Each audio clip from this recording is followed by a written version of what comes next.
Welcome, Tritons, to our webinar, Tritons Tackling the 2020 Presidential Election. I'm Jerry Milana, Chair of Chancellor's Associates and proud Marshall alumna, class of 1986. It's such a pleasure to have you with us. We have a great lineup of speakers who will discuss the impact of current events on the upcoming presidential election. Today, you'll hear from the Dean of Social Sciences and UC San Diego alumna, Dr. Carol Padden, followed by a conversation between Thad Kauser, Chair of the Political Science Department, and Jose Gonzalez, Chancellor's Associate Scholar alumnus and member of the first graduating class of UC San Diego's Wortham School of Public Health. Slides, resources, and the recording will be emailed 3 to 5 business days after the event. Now, at any point during today's program, you can ask a question using the Q&A feature at the bottom of the screen. These questions will be answered during our live Q&A following the conversation. Now, please allow me to introduce Dr. Carol Padden, Dean of Social Sciences. Dean Padden is a MacArthur Genius Award-winning scholar of sign languages and holds the Sanford I. Berman Chair in Language and Human Communication. We're so thankful for her time here today. Please join me in a warm welcome for Dean Padden. Thank you, Jerry. Welcome to all of you from the Social Sciences at UC San Diego. It is my pleasure to introduce two speakers today. Professor Thad Kauser, a faculty member in the Political Science Department, who is also the department chair, and Jose Gonzalez, a member of the first graduating undergraduate class in public health. They are here to talk about the upcoming national election in November of this year. And as you will see, they have a great deal to say. The election this fall will be critical for our democracy for many reasons. Most important of all will be how we will conduct an election for our next president in the context of a very serious public health crisis brought on by the COVID-19 pandemic. Professor Kauser is one of our very best teachers. You may have had a class with him. He is also a leading commentator on the state of American politics. He has moderated local candidate forums, as he did for the last mayoral election here in San Diego. You may have heard him on NPR. He's often quoted in the New York Times, the Washington Post, the Wall Street Journal, and of course, the San Diego Union Tribune. He is widely known for his accessible comments about what we might see ahead in state and national elections. Jose Gonzalez graduated in June from UC San Diego with a major in public health. Last year, he was part of the University of California's UC/DC program, which gives UC students an opportunity to work somewhere in the U.S. government while continuing their coursework here at UCSD. He was a general legislative intern for Senator Kamala Harris, one of our senators from the state of California. He brings the dual perspective on public health and national politics directly from Washington, D.C. Thank you for joining us. And now our speakers. Well, thank you so much, Dean Padden. And Jose, I'm really looking forward to talking about this election with you. So remembering back to the last presidential election, 2016. So you were just starting college then. Now you've just graduated from UCSD. What felt different then compared to now in sort of how aware you and your peers were of the stakes of this politics, how engaged everyone was, and what your views were going into November? So in terms of 2016, I think it was a very different time. I mean, I think a lot has changed in the last 3 years, 4 years now, because we have an election coming up. But I remember a lot of my friends just being interested because we had a reality television star who won the election. But I just remember having some friends who were really not engaged in the political process, and they did tell me, I don't vote. I don't feel like it makes a difference. And I just thought that was a little discouraging just because I remember vividly registering to vote the day I turned 18, and I have continued to vote every time I had the chance to, because I just think it's something that everyone needs to do, and they need to be able to get involved in the political process, because it is very important, because that's ultimately how we make change in the republic that we live in.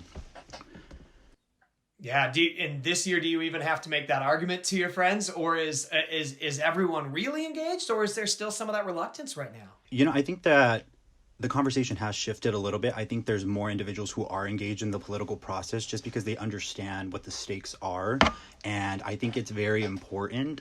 So I do see, and I foresee, and I hope that there are some changes that occur this upcoming election, just because I feel like there's so much going on right now. And I knew 2020 was going to be a big year just because I thought it was, an election year. But with COVID-19 and everything that has been happening right now, it just added to that. So 2020 is definitely one to remember, and I'm just anxious to see what's going to happen this upcoming November, because we do have a lot at stake.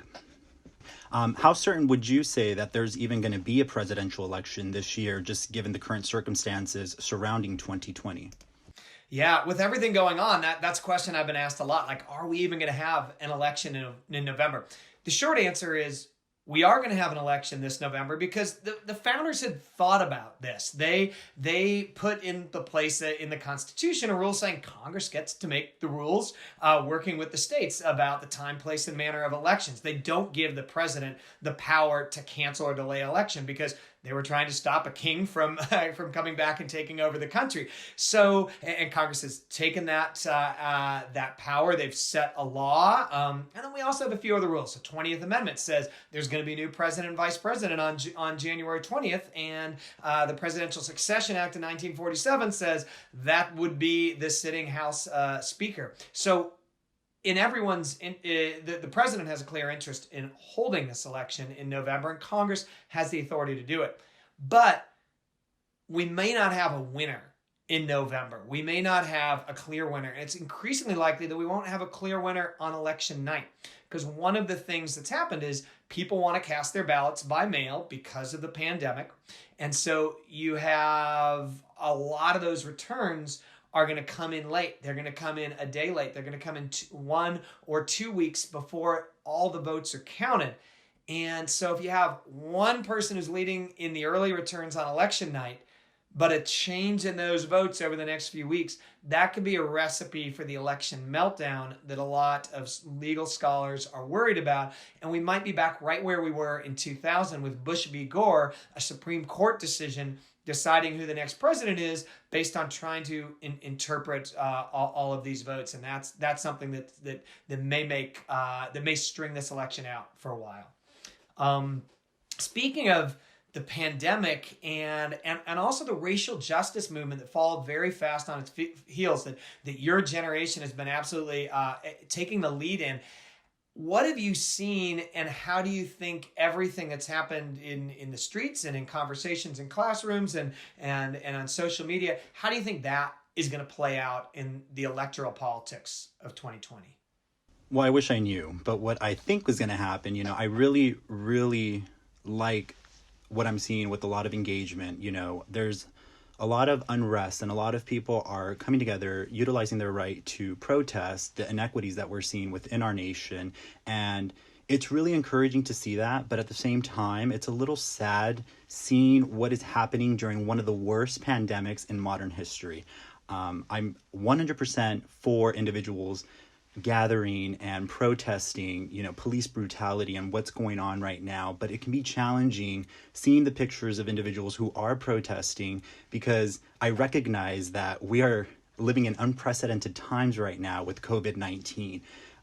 The conversation can go into a lot of health inequities and a lot of injustices that plague a lot of underserved communities. And it can be challenging because right now what we are seeing are health disparities magnified, because we are seeing disproportionate individuals who are affected by COVID-19 are marginalized and ethnic minorities. So I think the conversation now is going to be shifting to the importance of a good public health infrastructure, because we have seen firsthand how daily life has been disrupted because of COVID-19. In terms of what's going to happen and how this is going to play into the election, like I said earlier, I just hope this gets more people involved in the political process, because that's ultimately how we're going to make changes occur, is by voting. So if we can get individuals to engage in that process, I think it's going to be something encouraging to see this upcoming November, because this election year, I think, is going to be a lot different than any other election we've had recently, just given everything going on right now. Speaking of that, so how are we even going to hold an election during a pandemic? Do you think voters would be able to even cast their ballots, and is it going to be safe? What do you think about that? Yeah, this is something that state and local county registrars have been looking at since the moment the pandemic began. And it's something that at UCSD, we've been actually doing research on to try to track what voters want, how they would feel safe or wouldn't feel safe casting their ballot. So we've put in place 2 polls at the national level, one in April, and then we updated that in June. And we've also done a major statewide poll with 12,000 respondents in California. And what we found is this. We found that more people than ever want to cast a vote by mail. So in California, that's over 70%. Nationally, it's about half of people. Their first preference is to cast a ballot by mail. And then if you look at what they say about, well, would you feel comfortable waiting in line at a polling place without any social distancing measures? Most people right now would not feel comfortable, especially after some of them had them read scientific projections about COVID-19 showing that there might be a peak in the fall. But then when you say, well, what if that polling place had a set of social distancing measures in place? Voters become a lot more comfortable with that. And so I think what that shows is that a different approach to elections that may, instead of voting in our neighbor's garage, maybe if we're going to be voting right now, the governor in California and county registrars are working together on a plan that says maybe there are going to be fewer precincts, fewer polling places, but bigger ones that can put in place more social distancing measures. So you'd be going to a school auditorium, having space between people, being able to vote early, 3 days early, 10 days early, spacing out that time of voting, spacing out that physical distance will make voters feel more comfortable. The biggest question in all of this, though, is how do we fit these new ways of running an election in with the political polarization that's only been growing and growing in California? California has had a lot of experience with voting by mail, and Republicans as well as Democrats use it. And right now, Democrats and Republicans are equally supportive of voting by mail personally in California. But if you look across the nation where people don't have that experience and where you've seen political leaders, namely the president, casting doubts upon the integrity of the voting by mail process, doubts that really aren't supported by any evidence, what you see is this partisan split that's emerging. So there's about almost 10 percentage points difference between the rate the Democrats favored voting by mail and Republicans favored voting by mail when we looked at this in April. Now, after another 2 months and really much more political rhetoric about that, now that partisan gap has become a gulf. It's about 20 percentage points. Democrats and independents are more supportive of voting by mail than Republicans. And when you give people information about the COVID crisis, that gap gets even bigger because Democrats and independents are influenced by those scientific projections. Republicans don't change their mind right now when they hear those projections. So that is all part of what spells this recipe potentially for a big partisan split and a big partisan fight, not just over the results of the November election, but over whether those results can be trusted and whether we can be confident in them. One thing that I wanted to get back to you about is we've seen a huge amount of the social political protests over racial equity in America. That's played out on the streets in San Diego and in California and nationally and across the world. But it's also played out on social media. And that's where many young voters spend a huge amount of their time. So what are you seeing in social media? What kind of messages are you seeing? I don't know if you're on it much, but what are you seeing in social media, and how do you think that's going to play out in November? So I'm going to be very honest with you. I just recently deleted my Facebook just because I think, it's a good area to get a lot of misinformation. And I think you definitely have to be able to vet all the information you get. I personally like challenging my own bias. So I like getting my news from different sources, whether they be conservative sources or, more centrist leaning. I think it's important to just get multiple viewpoints, because we could ultimately say, if someone is very radical and right-leaning, the same applies to an individual if they're very radical left-leaning. So I think it's very important to get a consensus and to come together and to be able to have an open dialogue and conversation with someone who may not share the same viewpoint as you. With that being said, back to your question and what I've seen in social media. So when I was on Facebook, I just thought, it's just an area where a lot of people come to argue. I would not say that individuals can have logical, thought out conversations on the comment sections of a news source per se, right? So I think it's really unfortunate, because you get a lot of misinformation spreading. So social media can be a very powerful tool, but it just depends on how it's going to be used, right? If that tool is going to be used for misinformation and for spreading information that hasn't been vetted, that isn't correct, you're getting wrong information to a majority of individuals nationwide, globally, one could argue. And that, I think, does play a role in the outcomes of certain things. The 2016 election, there was meddling that occurred on that. And one of the things that could also be a conversation is how social media played into that. During my time in DC, I had to write a paper about impeachment. And in some of my research that I had compiled, I looked into the Bill Clinton impeachment in the 90s, and the article that I was reading basically highlighted how there was a lot of factors that came together that basically made that happen. One of the biggest things was the media. There was media coverage of the Bill Clinton scandal that had occurred, and they were just completely reporting on that 24/7 nonstop. And what this author was arguing was how that influenced the result of the impeachment when that had occurred. So I just thought it was interesting hearing that, because, we didn't have social media back in the 90s when that was occurring, but we see how the media played into that outcome, right? So I think now we have things like social media, and that we saw how misinformation could spread in 2016. And I think the same applies now, in 2020. There's a lot of things and a lot of information that can spread rapidly on Facebook. So it's important to monitor that, because if that right information isn't getting to individuals, are they ultimately going to be able to make a choice at the ballot box, right? When they're voting. So it can be challenging. I don't know how it's going to play out, but I anticipate some changes occurring, so 2016 does not happen again. With the last election and how we saw everything that was occurring, do you think anything different is going to occur in 2020 now that we have social media and we have, these platforms where individuals, regardless of the political affiliation or their view, can come and spread their information? What do you think about that? How do you think social media is going to play into what we're going to see this year?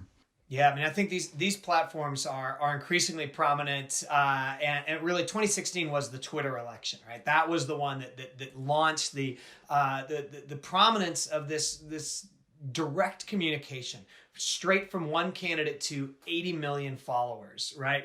And bypass the traditional media that there was often a filter, right? And you see a president who's very unfiltered on Twitter right now. Now, it's interesting. A lot of the themes you brought out in your observations of social media really are what we see in the work that we've been using big data tools to look at politicians on social media. So I've been working with UC San Diego graduate students and undergraduates to basically, we downloaded, starting in the summer 2015, all the tweets of all the candidates and all the super PACs throughout the presidential election, and have kept doing it since then. One of the questions we've been looking at is, what are we getting out of this? So are we getting objective facts, or are we getting subjective opinion, right? What are candidates supplying? And what we found out is clearly candidates are supplying opinion rather than facts. So about 70% of the tweets that the candidates are sending, are not at all objective factual statements. Even the factual claims, about half of the ones that have been fact-checked by fact-checking organizations are wrong. So it's not the place to go for objective information, but you do really get to know what candidates think, where they stand, who they love, who they hate, what they're for. which I think is an important thing when you're electing people to instill their values. And it's also what they're supplying is what voters are demanding. So if you look at what people like on Twitter, right, what they respond to for every single candidate, for Donald Trump's audience, but also for Hillary Clinton's audience and Bernie Sanders' audience, what people are responding to are the opinions, especially the ones that are strongly negative or strongly positive. So we want that argument, right? We want those ideas, not dry facts from social media right now. And politicians really are giving us what we want for better or quite likely for worse. We were taking a tour of the National Archives back in DC. One of the things that our tour guide told us was the challenge that they're having right now with archiving all of the tweets that the president has been putting out. Because it used to be that we didn't have Twitter, right? And how now that is the norm of how politicians, our president, are able to communicate with individuals. And one of the things they said is trying to figure out how to archive all this, because the job of the National Archives is to, archive everything and to have an archive of our nation's history. So it's interesting to see how they're going to go about doing that, because I know that the president has put out a lot of tweets and there are a lot of conversations that have occurred on Twitter. And one has to think, well, how is that going to get recorded? Because we need to have that for our history, and right? That's great. Yeah, absolutely. Like these have replaced the press release and in many ways the stump speech, and they are the main way that people were consuming and learning from a campaign. So since you talked about UC, and I know you did UCDC, which is the great program it's going to be virtual this summer and this fall, and we're hoping to bring it back in person. But correct me if I'm wrong, I think you worked for Senator Kamala Harris. She's obviously on the short list right now, and really at the top of Joe Biden's short list for potential vice presidential candidates. What did you learn from that time working for her? Do you think you expect to see her on the ticket nationally? I don't know, to be honest with you. I did learn a lot. I got to meet her once. I have to be honest and tell you that. But, I have to be very explicit in stating that I do not speak on behalf of the senator and I do not represent the office whatsoever. But, during my time in D.C. and on the Hill, I did learn a lot. And, I think, there is a lot of conversations about a potential VP pick for her. But I have to be honest with you and tell you, my professor that I was taking during my time in D.C., he had a 38-year career on the Hill, the last 8 of which he was the chief of staff for Speaker Pelosi. So I was a little intimidated because I figured, he knows what he's talking about, right? And I did have a conversation with him, and I was telling him, a lot of people are talking about a potential VP pick for Kamala Harris. And he said, I don't see her being a vice president. I see her maybe being a Supreme Court justice nominee. So I think it'll be very interesting to see what happens. My professor has a lot more experience and a lot more knowledge of how that political arena works. So I'm curious to see what will happen, because that was what he told me. And I think this big conversation is going on right now about her being the next VP pick. But I'm curious to see if what he told me is going to actually happen. Yeah, Supreme Court probably wouldn't be too bad for her either. So, well, that's great that you got that excellent experience. And thanks so much for sharing your thoughts. And now I think it's probably about time now to turn it over to our Alumni and Chancellor's Associate audience for some questions. Awesome. Thanks so much for this exchange, Thad and Jose. I'm Jenny Van Meter, Muir Class of 1990, Director of Alumni Engagement and Strategy. I'm really honored to be here with you to continue this conversation with our live audience. Audience, before we kick off the Q&A, we want to do the 2 quick polls that match the ones Thad reviewed in the presentation. As we pull these up, Thad and Jose are going to give us a little bit more context, and then we'll take a look at the results. Poll 1, in the upcoming November 3rd election, if you had the ability to cast a ballot in any way you wished, what would be your most preferred way to cast a ballot, by mail or in person? Thad, tell us a little bit more about this question and the national surveys. You kind of reviewed it in your presentation, but give us a little more context. Yeah, thanks, Jenny. This is one of the questions. Both of these questions are ones that we've asked of nationally diverse samples and also a large sample in California. And so I'm curious to see how our alumni and chancellor's associates answer these questions. And in particular, one of the things that I didn't get through in the main presentation is to talk about how different groups of people answer this question differently and what implications that might have for running an election that includes all groups of Californians and Americans. Great, and it looks like we have our results. 86% by mail and 14% in person.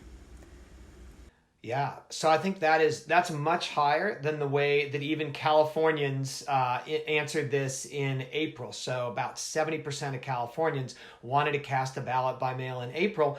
But I think one of the things that's changed is the health situation has changed. And so that could be one explanation of the greater support in this.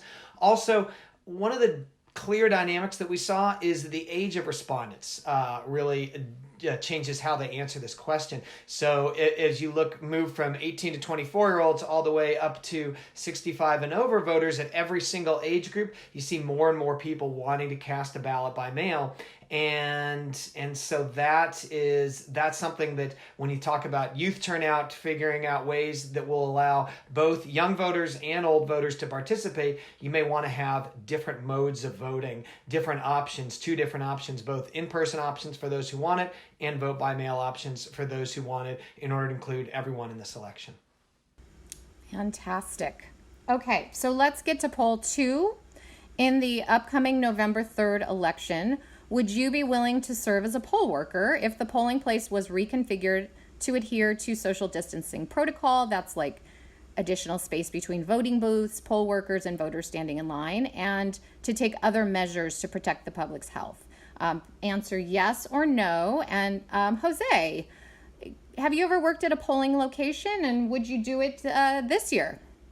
I have not, but I would totally not be opposed to working in a polling location if the proper protocol was in place to ensure the safety of the individuals coming in to cast their vote and for the workers. I think if we're able to do those things to protect the health of everyone, it's just a way of mitigating risk. And if we're able to mitigate risk, then I wouldn't be opposed to it.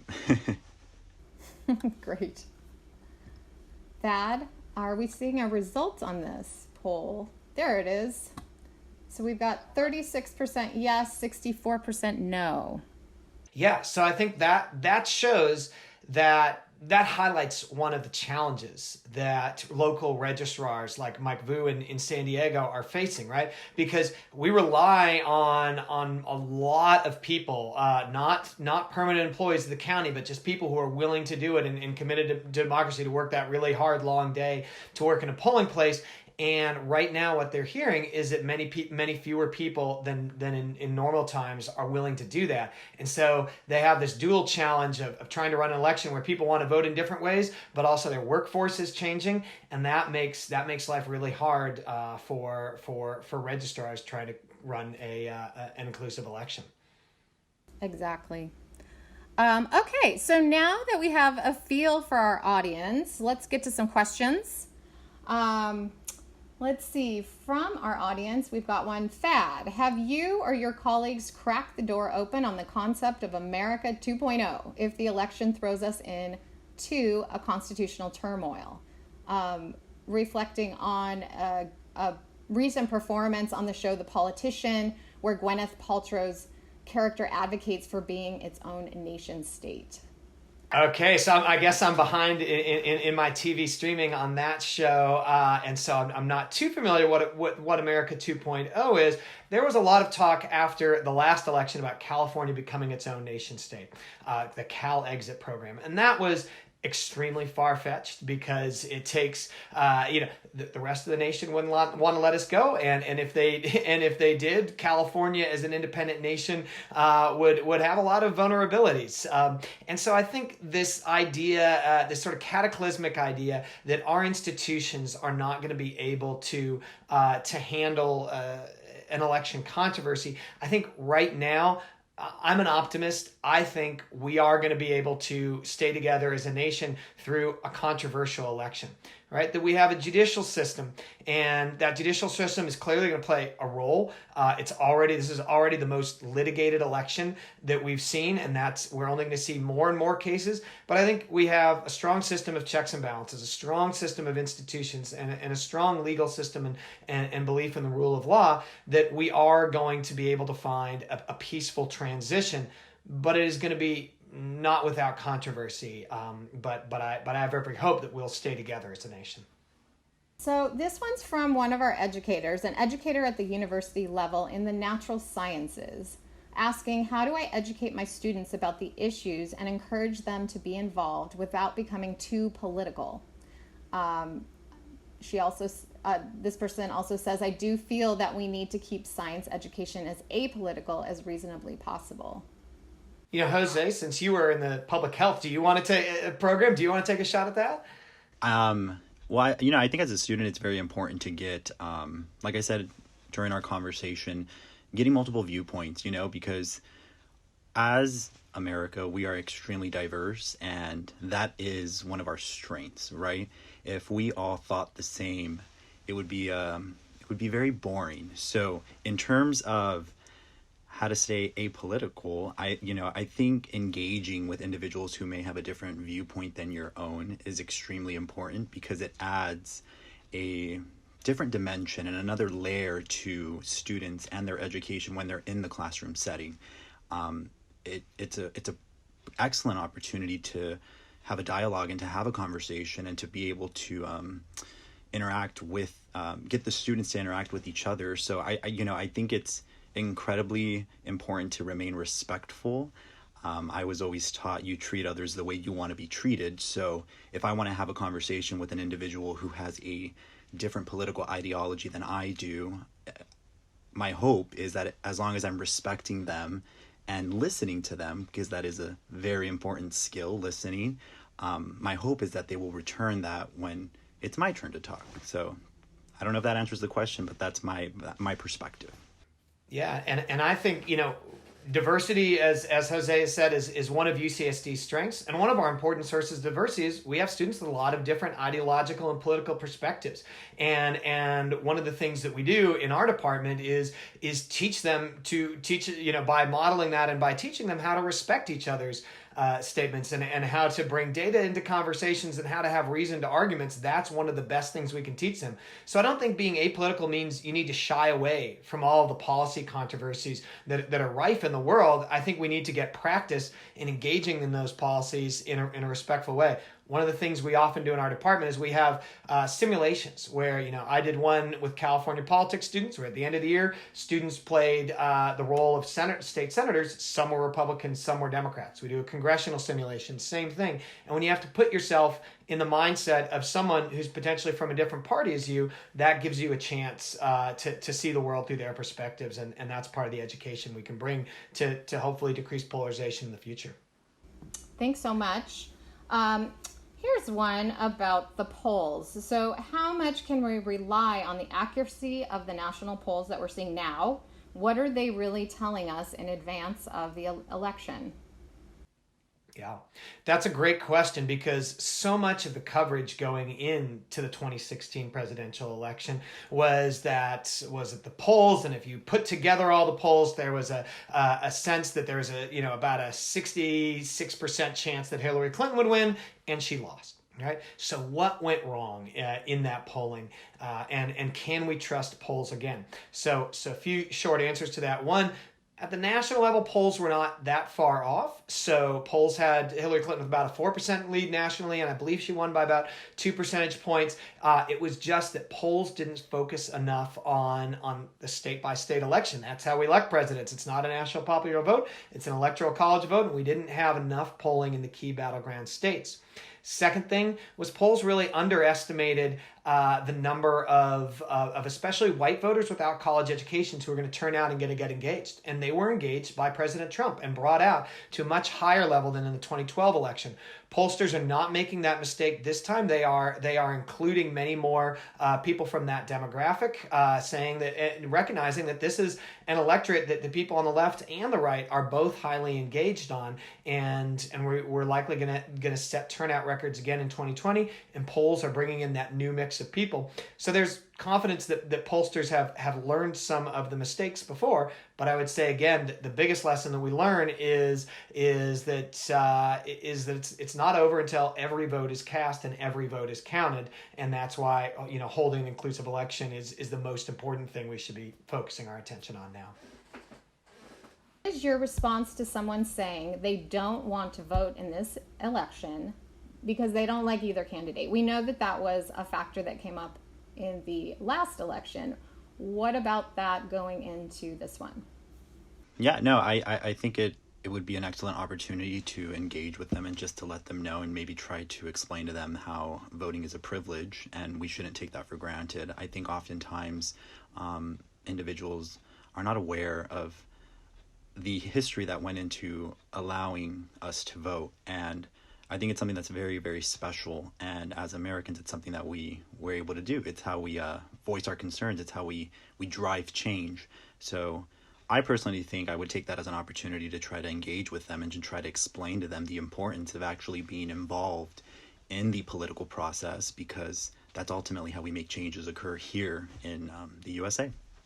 Yeah, I mean, I absolutely understand why people may not think that these two people out of everyone in America, why are these our only two choices, and they may not think that these are the two perfect candidates. And certainly after each of these candidates face about $1 billion or so in negative advertising over the course of this election, which will likely happen, I think these may be two of the least popular people in America. But the short answer is one of them will be president. And each of them would take the nation in a very different direction. And so my pitch to someone who wouldn't want to be engaged is that we're all going to be governed by our collective choice. And, as Jose said, it's a privilege. It's not something that people in every nation have. It's not something that everyone throughout American history has had. And there have been, very brutal fights for the franchise. And this is your opportunity to shape your country for the next 4 years. Veering into comparative politics, have other countries with vote-by-mail options held elections recently or during the pandemic? Is there anything we can learn from these experiences that will inform our approach in November? If not, is there anything we've learned from the primaries that we've seen in the U.S. that are going to help us get some insights?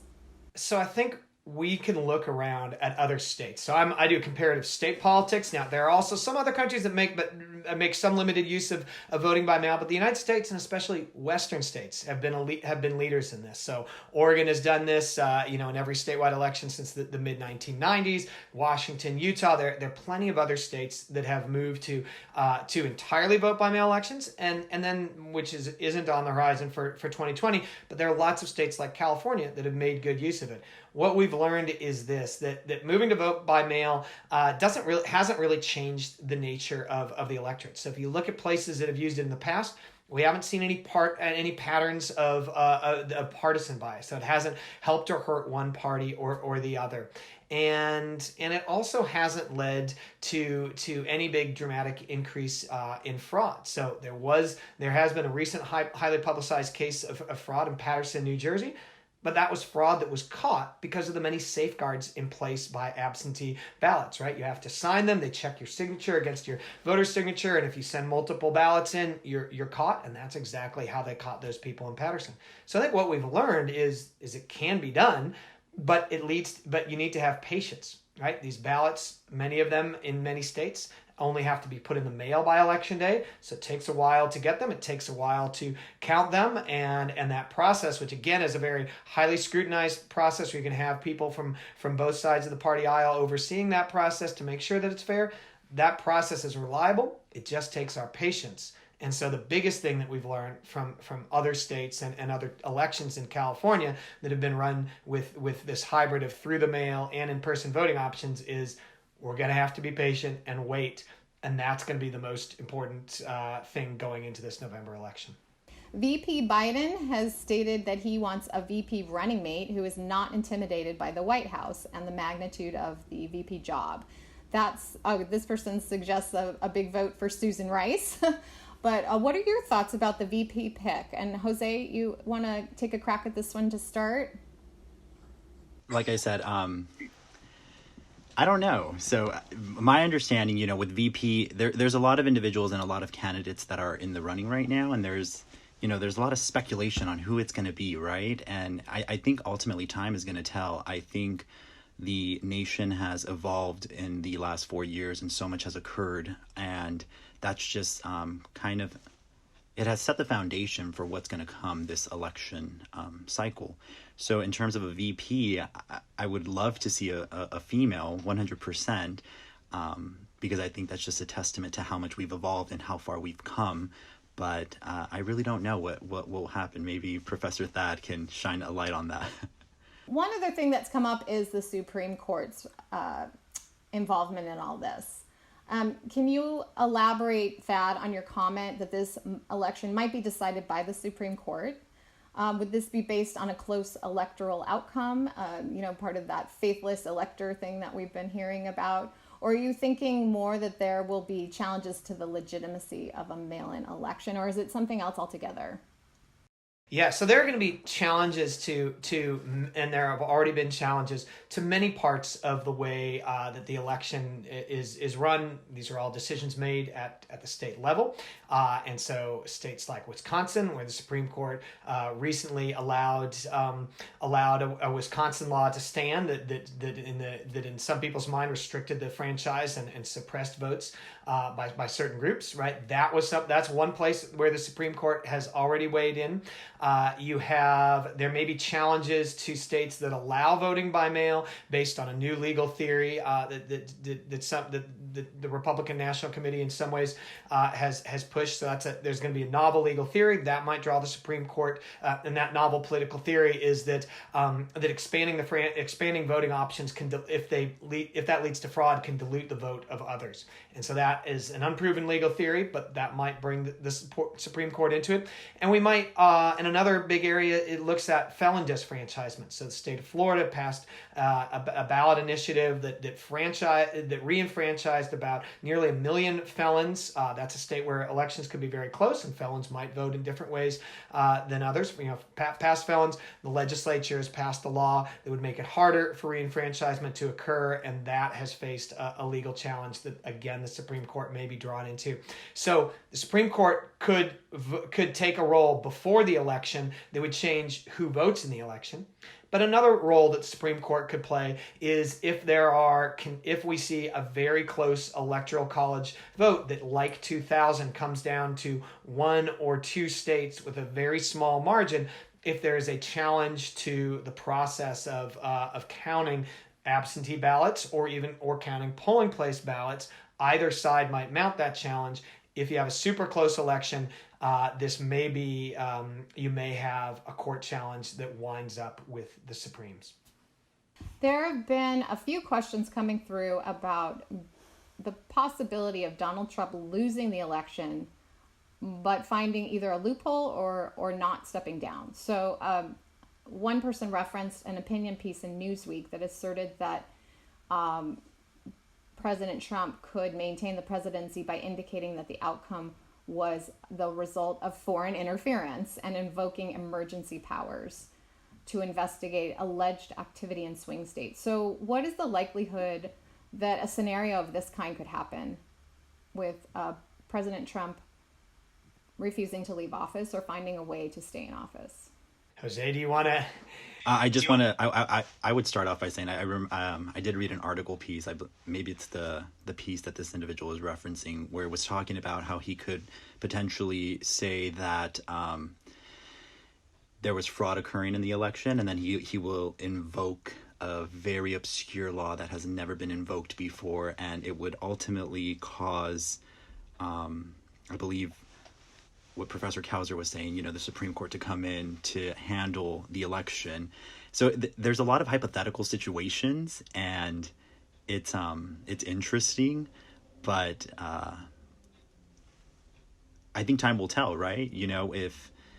there's so many layers to this conversation and so many factors that are going to play into the election in November. It wouldn't surprise me if we saw something like that occur in November, but I just have to hope and be optimistic that our checks and balances are going to have the ability to play and function the way they were designed to ensure that one balances and checks the other, because it would be discouraging if that process was not honored because it's been in use for so long. Yeah, I mean, the United States, going back to George Washington, right, has this cherished tradition of peaceful transitions of power, right? That is part of what makes us the stable democracy that we are. And while there are elections in which people on both sides of the aisle at the end of an election have said, you know what, I think I really should have won that election. I challenge the legitimacy of that. We haven't seen someone, once the courts have ruled, we haven't seen any branch of government in these situations overturn what American political institutions have decided is the final outcome. And so I think it's incumbent on all of us to respect those institutions. You know, it was a big step when Democrats in 2000 respected the results of the election and a Bush v. Gore decision that went against many Democrats' interests. And I think we need to be committed, even though we all have our partisan sides that we're cheerleading for in one election. At the end of the day, being committed to the legitimacy of our governing institutions, working through the traditional governing process and the checks and balance systems, as Jose brought out, and respecting that ultimate outcome, that is what will maintain this cherished tradition of peaceful transitions in America. Great. That's nice to hear. So we've had a few questions and comments coming through. We have a parent of a student who's going to be joining UC San Diego this fall, expressing appreciation for this conversation, and also asking, does UC San Diego allow speakers from various viewpoints on campus? And how do classes on campus really nurture this kind of sharing of ideas and opinions? For the student perspective, I can honestly say I feel like UCSD is it's a very respectful institution. I mean, I've had individuals in some of my other classes that do have different political ideologies than I do, and I have found that I can have and entertain these conversations because it is a safe environment where you're able to share and have this dialogue with other individuals who may think differently than you do.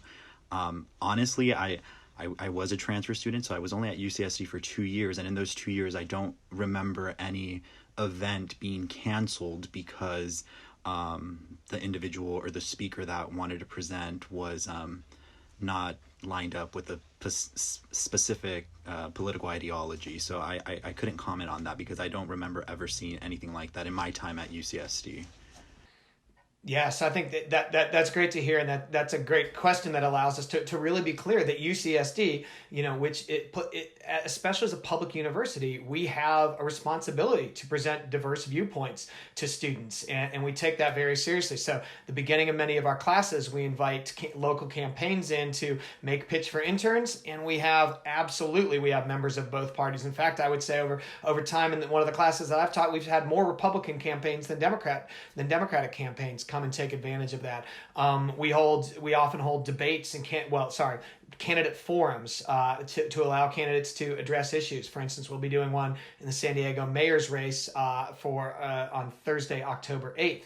And in all of those, we present the full set of views. It's and there have been prominent right-wing speakers who have come to campus and had respectful audiences at UCSD. When we do big election night parties, as we do most years, we have the young Democrats and the young Republicans involved in panels, and that's part of what makes us an educational facility, right? We want to educate people and we want to expose people to viewpoints that challenge their own and allow them to see the world as it is. This is kind of a compelling one. During the primaries, Pete Buttigieg made the offhand comment that Barack Obama was the last of the Reagan-style presidents and labeled Donald Trump as a transition figure. Yeah, no, I think everyone is definitely entitled to have their own opinion. And if Pete Buttigieg said that, there's no reason why that shouldn't be entertained or talked about, right, Professor Kauser? Yeah, so I'm trying to, I missed that comment, trying to figure out some of the parallels between Ronald Reagan and, okay, here we go. And we're seeing the full, in the chat, the full question. Is there any kind of robust thinking on stylistic periods in U.S. politics, and are we in transition? So there is a large school of political science that sort of held sway until about 30 years ago about the eras of American politics that went in these 30 to 40 year cycles, and what sort of era that we're in. The era that we're clearly in right now is the era of partisan polarization.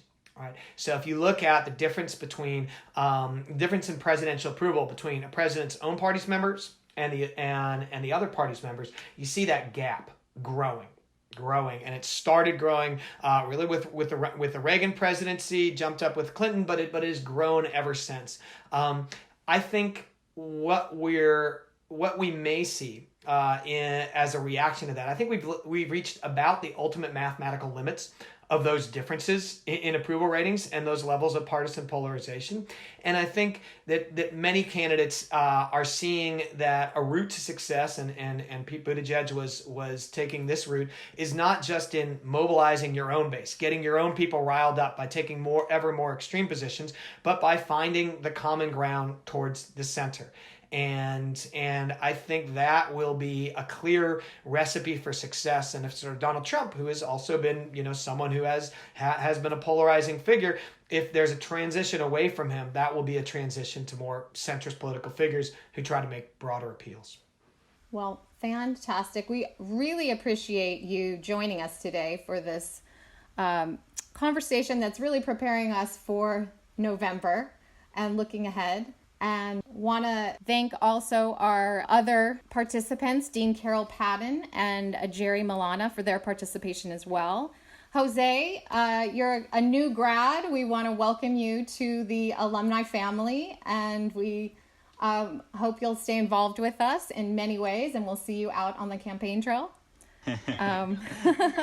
Additional thanks to our audience for joining us for today's webinar. Links to the papers that Professor Kauser mentioned, along with other resources, will be emailed to you in 3 to 5 business days. Please save the date for our next webinars, including Tritons Tackling Racism, Anti-Blackness on Tuesday, July 21st, and Tritons Tackling Return to Learn, the impact of UC San Diego's leading edge coronavirus response on Thursday, September 24th. And for more ways to stay engaged, we encourage you to participate in our new alumni career programs, including Triton Table Talks happening every Tuesday at 5 p.m., or free alumni career coaching. Join our online network through tritonsconnect.com. And for information about UC San Diego's COVID-19 response and other details, go to coronavirus.ucsd.edu. Thank you again so much for your participation. We look forward to connecting with you soon. Go Tritons!